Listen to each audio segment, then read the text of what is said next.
আর জয় মা দুর্গা। আমি মৈত্রী দেবী।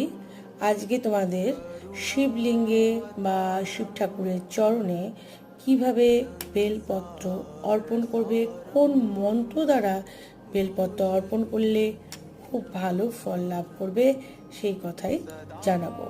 আজকে বেলপত্র অর্পণ করার যে প্রণাম মন্ত্র সেটা আগে বলে দিই। বলবে ওম মহাদেব প্রিয় করো, বাসুদেব প্রিয় সদা, উমা প্রীতি করো বৃক্ষ বিল্ল রূপ নমস্তুতে। আর বেলপাতা অর্পণ করার সময় একটু চেষ্টা করবে যে সব সময় নিখুঁত বেলপত্র অর্পণ করার। চক্রপাতা ফাটা ছেঁড়া বেলপাতা দেবে না, পারলে সেটা টুকরো টুকরো করেও কিন্তু দেওয়ার চেষ্টা করো না। শিব ঠাকুরকে সাদা চন্দন অর্পণ করবে, কখনোই রক্তচন্দন।